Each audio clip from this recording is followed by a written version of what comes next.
are the Insiders, and man, are we excited to be here today. It's a party, baby!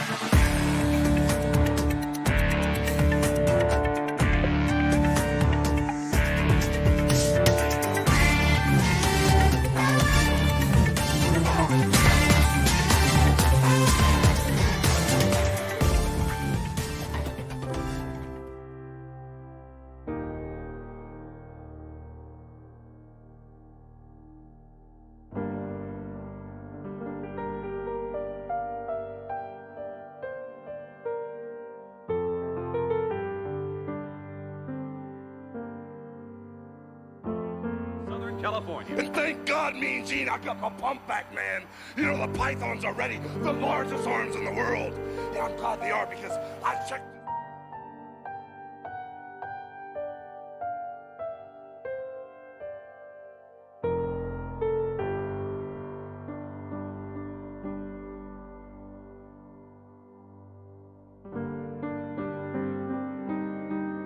Train, say your prayers, eat your vitamins, be true to yourself, true to your country, be a real American. Whew.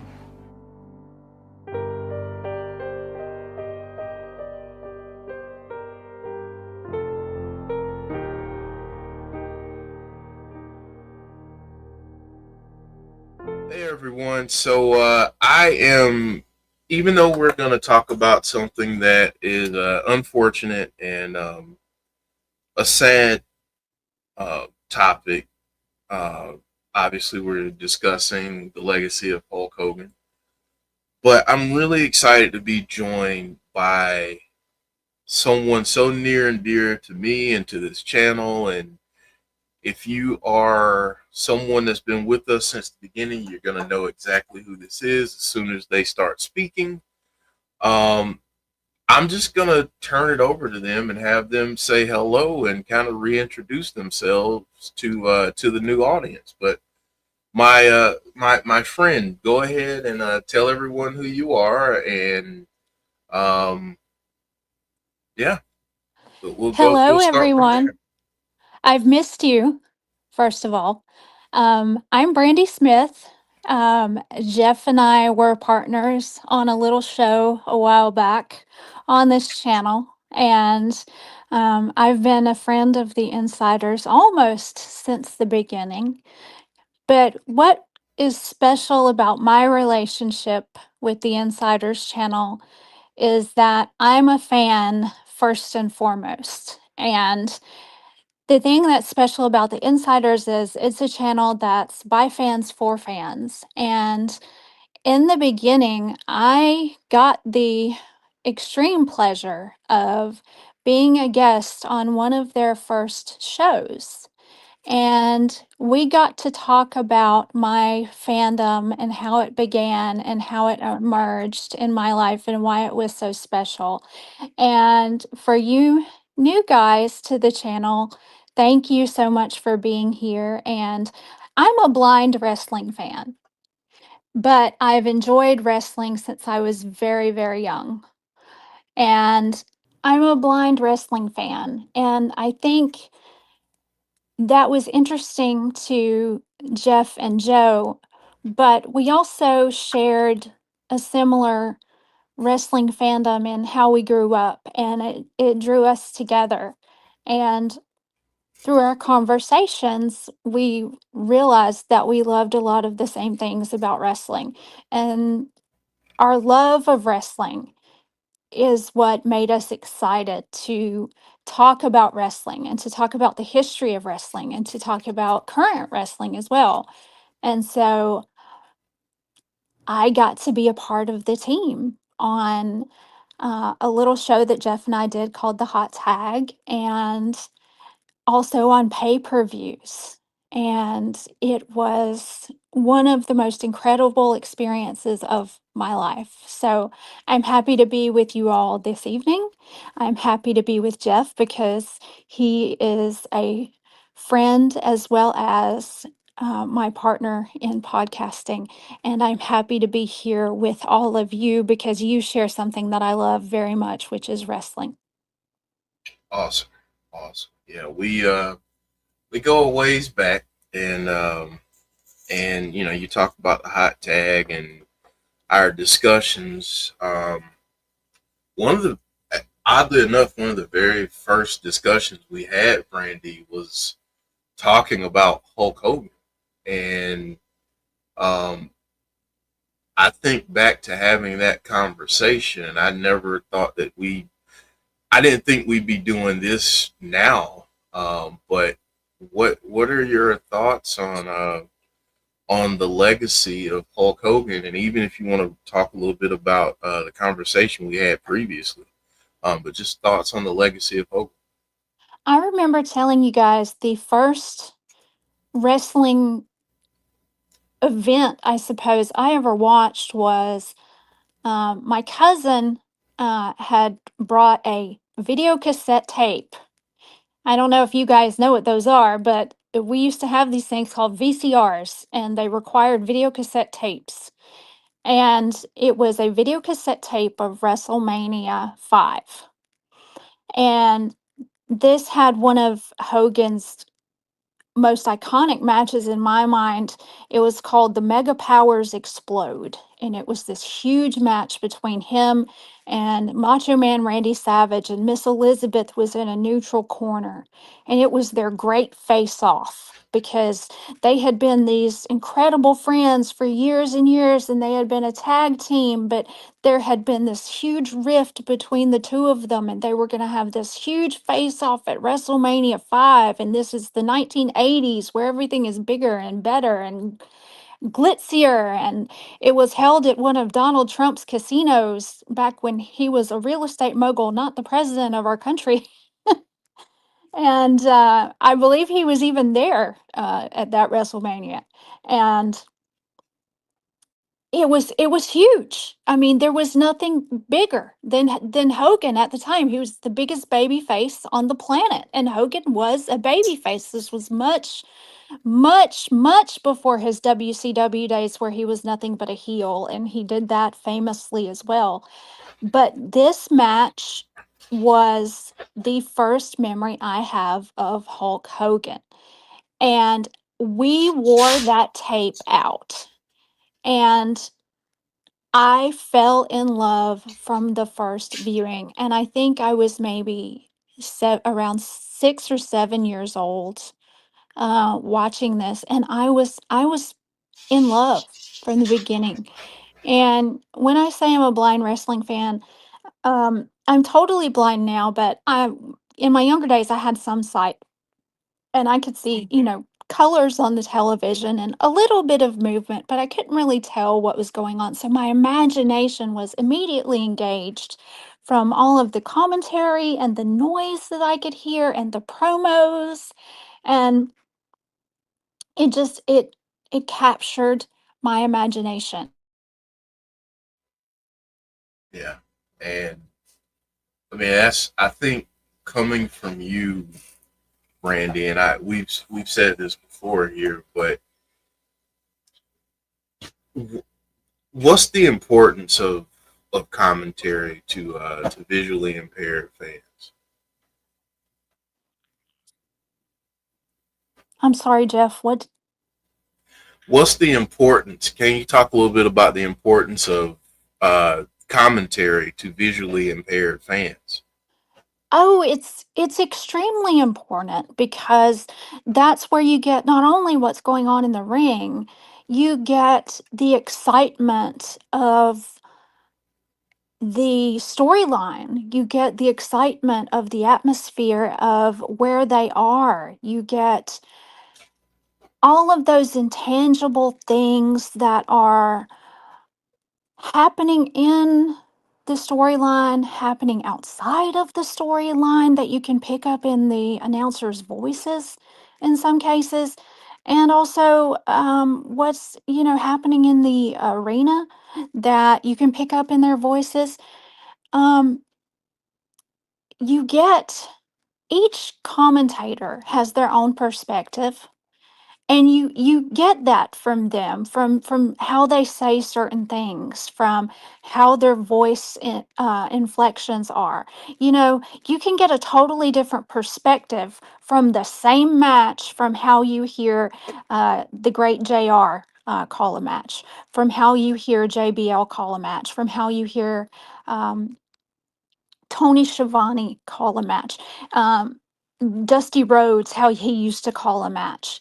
You know, you can get a much different perspective on a heel or a face from Gorilla Monsoon. You know, you can hear the same match from all these different people and hear a slightly different match. Do you understand what I mean? Mm-hmm. Yep. And it's fabulous however you hear it. Or Vince McMahon, the way he used to call a match. You know, when you would hear Vince McMahon on commentary, many people didn't even realize that he was the owner of the company. Right. Absolutely right. And of course, you know, Hogan was one of Vince's greatest creations. Yeah. Let's talk about that creation and his mark on the wrestling business. Looking from the very start um, to his time through his time in wrestling. What's Hulk Hogan's legacy in professional wrestling? This past week, I heard a news program talking about Hulk Hogan mentioning his death, and they played a clip. And I heard Jesse the Body Ventura in the background, and I heard Gorilla Monsoon, and I heard just a few comments about the match. And I said, "That's the Hulk Andre match." I knew immediately. And my mother said, "How did you know that? You can't see it." I said, "You know Hulk's moments. You know those iconic moments immediately when you hear the commentary, when you hear certain things, you know exactly what they are." And I knew immediately. I said, "That's the Hulk Andre match." And it was. That was the clip they showed. That's probably the match people remember the most because he lifts Andre up in the air and they thought nobody could do it. Nobody could do it. Hulk does it. Hulk lifts Andre into the air and he slams him. And Hulk wins the title. And of course, that's where Andre passes the torch from Andre's greatness to Hulk's greatness. Yeah. And then, of course, you have the match I spoke about where you have this incredible rivalry. Everybody was interested in it between Hulk and Randy. And the title goes from Randy to Hogan in Mm. that WrestleMania match. And then you have this insane storyline between Hogan and the Ultimate Warrior. You know, two amazing baby faces. And Warrior, God bless him, not the greatest worker in the world, but it's Hogan's way of passing the torch because Vince thinks that's the best thing for the company at the time. Hogan passes the belt at WrestleMania 7, I believe. Yeah, I believe. And Warrior gets the title. Oh my goodness, that's a whole other show. But you know, that's the business. That's the business. And then you have Hulk's influence on movies, you know, wrestling into movies. You have No Holds Barred. You have I can't think of the full name of the movie, but The Nanny, where Hulk's the nanny. Oh my gosh. Is that just called Mr. No, Mr. it's Nanny? Yeah, Mr. that's Nanny. it. Mr. Nanny. Thank you. Yeah, Hulk Hogan's the nanny. Who knew? I might trust him to take care of Luke. I'm not sure. And then you had the whole rock and wrestling phenomenon, which was in the 80s, and Hulk's a part of that and his tag team with Mr. T Mm-hmm. and WrestleMania 4. Um, and Cyndi Lauper is there, and Lou Albano, and this huge storyline. Guys, go back and look that up on YouTube. It was so cool. It was on MTV at the time. It was WWE programming. MTV is getting on its feet and growing and growing and growing in popularity at the time, and wrestling was a huge part of that. So if you're curious about 80s culture and how MTV grew in popularity, wrestling was a part of that. And if that's something you've never heard, please look that up because it's so much fun. It is so much fun. And to have, Hogan and Mr. T in a ring at the same time is fun as well. When you think of Hulk Hogan, what do you think is his best work, Jeff? Ooh. Um, I I really enjoyed the start of the NWO stuff. Oh yes. Yes. Um, like the very beginning before the group got way too big.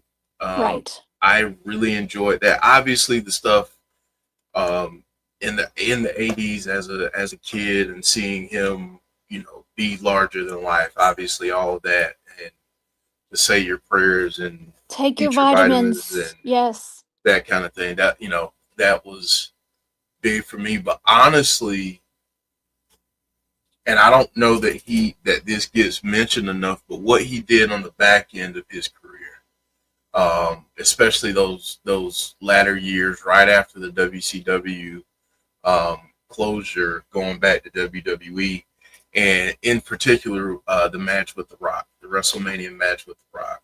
I knew you were Uh, going to say that. I knew yeah, it. yeah, yeah. That match, that moment, that was like for us kids who grew up with boxing. That was the if Ali and Tyson Absolutely. could Yeah. step in a ring. Yeah. That's what that moment was, and man, was the crowd wild for that match and for the for the finish, and they just popped like crazy. But Absolutely. They were insane. yeah, Insane. yeah, And for you guys who don't know, in the 90s, there was nothing bigger than the Monday Night Wars between the WWFE and WCW. And Hogan defected from WWF to WCW in 1993, 94, around that time yeah. period. And he began a faction called the NWO, so for the New World Order. And their colors were black and white, and Hogan colors his beard black, and he becomes a heel. And he was fabulous at it. His entrance music goes from, his iconic theme song that we all know and love, and he goes from the red and yellow, and his theme song is this great guitar. Wasn't it Jimi Hendrix. Jimi Hendrix? Yeah, it was Jimi Hendrix. Great theme song, but much different from, you know, what we're used to. His Jimmy Hart created theme Yeah. song. And so he's going out in jeans and the black and white, and he hooks up with Hall and Nash, who are the former Diesel and the former Razor Ramon. And Hmm.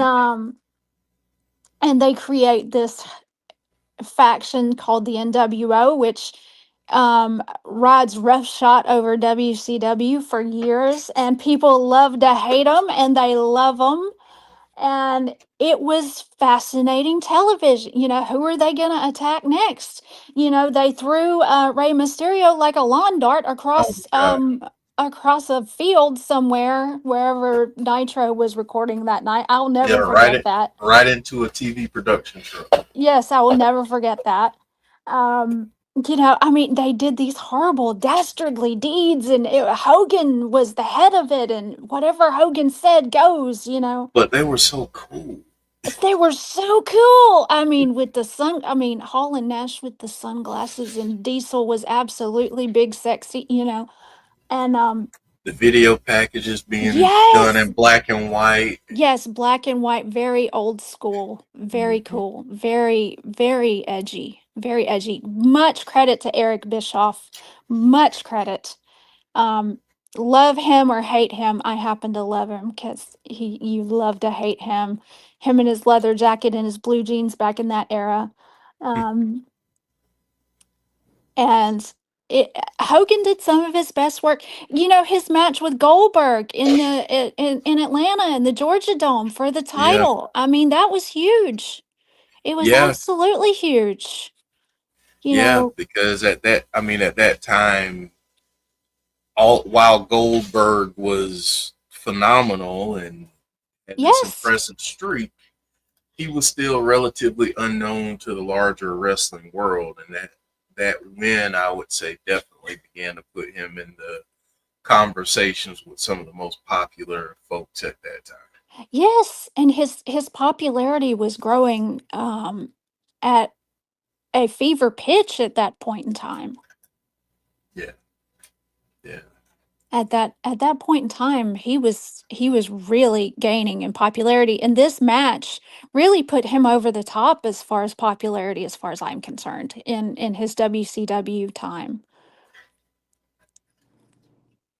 So Brandy, I wanted to ask you just one other question about Hulk Hogan in terms of his legacy and his place in wrestling, um, just wrestling lore. Um, is he one person that is definitely a Mount Rushmore type of figure that he definitely belongs um, amongst the pioneers and greats of folks that have um, been involved in the business? I think it depends on what you value in wrestling. If you value technicianship, no, certainly not. Hogan was not the greatest worker in the world. He wasn't the greatest wrestling technician. If you value glitz and glamour and that ability to make a crowd go insane and the ability to merge wrestling and Hollywood and television, he also had a television show. If you value, being able to merge all of those things and really being able to make wrestling entertainment as what it is today, sure, absolutely.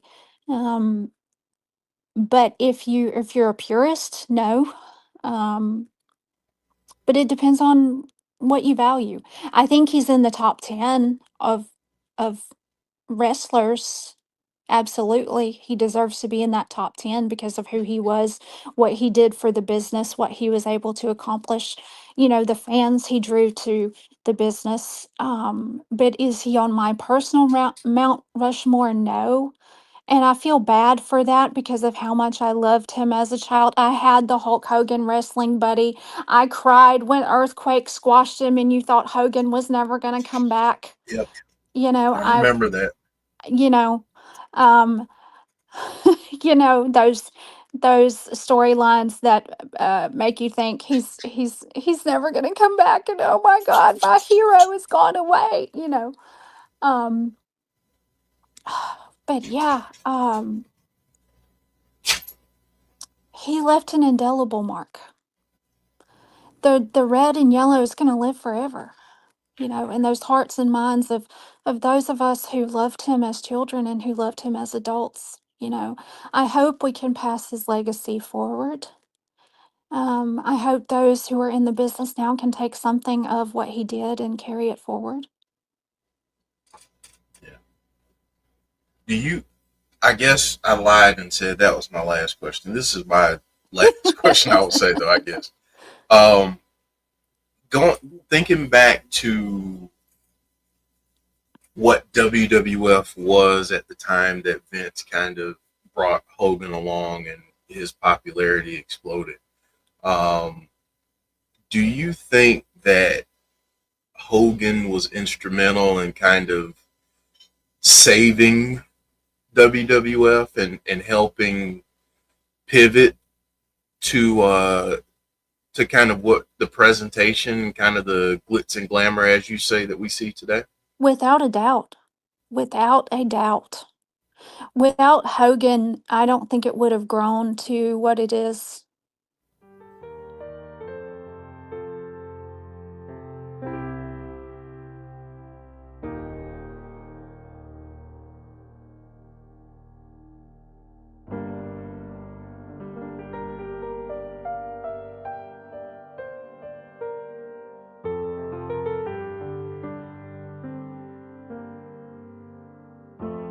Southern California. And thank God, Mean Gene, I got my pump back, man. You know, the pythons are ready. The largest arms in the world. Yeah, I'm glad they are because I checked.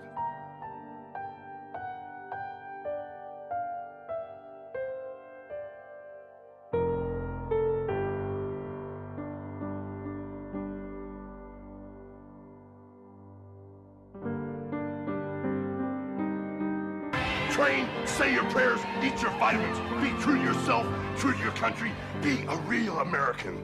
Whew.